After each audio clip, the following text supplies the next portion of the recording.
रात के 2 बज रहे थे। फ़ोन की रिंग बजती है। 26 साल का आनंद नींद से जगा बड़ा खुश होकर फ़ोन को रिसीव करता है। खुश इसलिए होता है क्योंकि उसकी नई नई गर्लफ्रेंड बिना टाइम देखे कभी भी उसको फ़ोन कर देती है।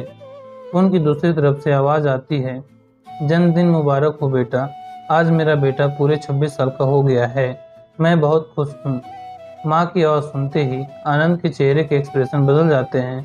वो गुस्से में बोलता है, माँ तुझे समझ नहीं आता क्या? इतनी सी बात के लिए तुमने मेरी नींद खराब कर दी। यह बात तो तुम मुझे सुबह भी बोल सकती थी। इतना कहकर वह फ़ोन काट देता। थोड़ी देर बाद फिर से फ़ोन की रिंग बजती है। आनंद फिर फ़ोन उठाता है। इस बार फ़ोन पर पापा होते हैं। आनंद इस बार आराम से बात करता है। थैंक यू पापा, आपने मुझे बर्थडे विश करने के लिए कॉल किया, वो भी इतनी रात को। पापा कहते हैं, नहीं बेटा, मैंने तुम्हें मुबारकबाद देने के लिए कॉल नहीं किया, बल्कि यह बताने के लिए कॉल किया है कि तुम्हारी माँ बिल्कुल पागल है।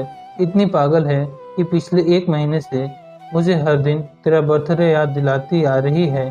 वो पागल है कि तू हमसे सैकड़ों किलोमीटर दूर है, फिर भी उसने यहाँ पर खुद अपने हाथों से तेरे लिए केक बनाया है। ऊपर से यह जिद कर बैठी है कि जब तक तुझे विश नहीं कर देती तब तक न खुद खाएगी न खाने देगी। आनंद सब ध्यान से सुन रहा था और उसे यह महसूस भी हो रहा था कि उसने अपनी माँ को फॉर ग्रांटेड लिया था। वो बोला, नहीं पापा, माँ बिल्कुल पागल नहीं है। पापा कहते हैं, नहीं बेटा, तू नहीं जानता, तेरी माँ तो 26 साल पहले से ही पागल हो गई थी।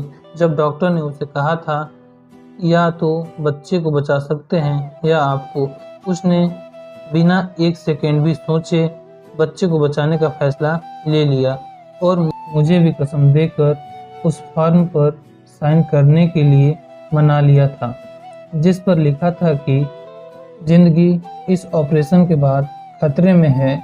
अगर उसे कुछ होता है तो उसकी जिम्मेदारी डॉक्टर की नहीं होगी।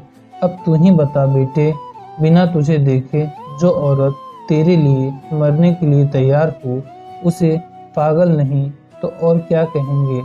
इतना कहकर पापा ने भी फोन रख दिया। आनंद ने भी यह महसूस किया था कि वह जो कर रहा था वो भूल नहीं बल्कि गुनाह था। हाँ, एक बार किसी इंसान को दुख देता तो कोई बात नहीं, लेकिन भगवान को दुख देना गुनाह ही होता है और भगवान से कम नहीं होती माँ। पछताव के आंसू उसकी आंखों से बह निकले। सवेरे होते ही आनंद अपने घर की ओर रवाना हो गया और अपने माँ बाप से माफ़ी मांगने के लिए घर पहुँचते ही उसने पहले माँ से माफ़ी मांगी और फिर गले लगा लिया। फिर वह अपने पापा से माफ़ी मांगने लगा। पापा ने कहा, कोई बात नहीं बेटा, जा तू वापस चला जा। तेरी माँ हमेशा कहती थी कि तू उसे बुढ़ापे से संभालेगा, लेकिन मैं उसे समझा दूंगा। जैसे आज तक मैं उसे संभालते आया हूँ, वैसे ही आगे भी संभाल उसका ख्याल रखूंगा।